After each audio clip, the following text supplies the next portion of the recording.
Ya, terima kasih Norlela di Angka Sapri. Assalamualaikum dan salam sejahtera. Jabatan Kesihatan Negeri Sabah JKNS menerima aduan dari jabatan-jabatan yang terlibat dalam pengurusan pusat kuarantin bahawa terdapat segelintir individu yang dikuarantin menunjukkan sikap yang tidak menyenangkan, terutama aspek kebersihan pusat kuarantin yang disediakan. Sehubungan itu, Pengarah Kesihatan Negeri Datuk Dr. Christina Rundi dalam kenyataan media mengingatkan semua penghuni pusat kuarantin agar sama-sama menjalankan tanggungjawab menjaga kebersihan diri dan persekitaran. Ini kerana kebersihan adalah asas kesihatan. Beliau berkata pihak JKNS memahami rasa tidak selesa dan tidak puas hati sesetengah individu yang terpaksa menjalani perintah kuarantin di pusat kuarantin yang disediakan. Menurutnya, seramai 2,223 orang masih berada di 55 pusat kuarantin di seluruh Sabah. Manakala 9,192 orang sedang menjalani perintah kuarantin di rumah. Setakat yang dipantau, tidak ada pelanggaran perintah dilaporkan. Sektor pelancongan negara dijangka mula beroperasi secara berperingkat penghujung tahun ini. Ia sebagai langkah untuk menyelamatkan sektor tersebut daripada terus terjejas ekoran pandemik COVID-19 sekaligus dapat memulihkan ekonomi negara.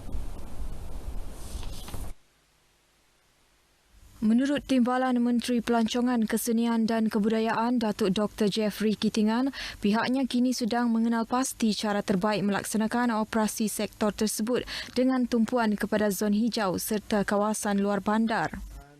I hope that the shortest will be that we will start recovering and activating our industry by the end of the year, starting with domestic tourism lah.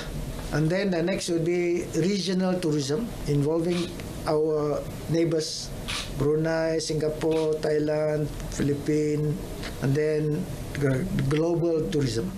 Beliau berkata demikian dalam sidang media selepas mengadakan lawatan kerja rasmi di Pejabat Kementerian Pelancongan dan Kebudayaan di Kota Kinabalu.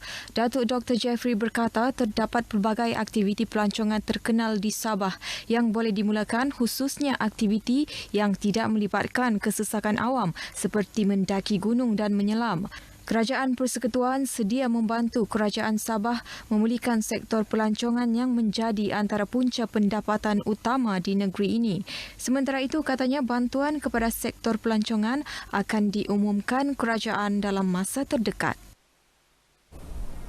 Taman-Taman Sabah TTS menerima kunjungan lebih 700 pelancong domestik dalam tempoh 10 hari beroperasi semula sejak 16 Mei lalu. Terdapat 9 taman pelancongan di bawah jagaan TTS di seluruh Sabah yang kebanyakannya berasaskan ekopelancongan. Pengarah TTS Dr. Maglarin Lakim berkata, pihaknya telah menjangkakan kehadiran pengunjung ke pusat pelancongan tersebut kurang menggalakkan ekoran pelaksanaan Perintah Kawalan Pergerakan PKP dan bulan puasa. Selain itu, hanya 100 pengunjung dibenarkan mengunjungi setiap lokasi TTS dalam satu masa.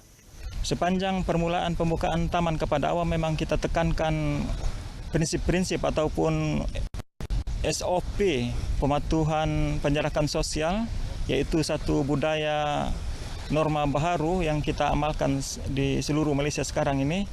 Dr. Maglarin ditemui pemberita RTM selepas meninjau operasi Taman Tunku Abdul Rahman di Pulau Manukan, Kota Kinabalu. Dalam pada itu, beliau juga memaklumkan TTS dengan kerjasama Lembaga Pelancongan Sabah sedang merangka pakej baharu produk pelancongan yang boleh diketengahkan pada masa hadapan apabila tempoh PKP bersyarat berakhir. Ia mengadakan kempen menggalakkan pelajar melawat taman-taman pelancongan di bawah TTS. Baik, sekian dahulu paparan berita dari Sabah petang ini. Saudara, budayakan norma baharu, jaga diri, patuhi arahan pihak berkuasa. Kembali bersama Norlela di Angkasa Puri. Silakan Norlela.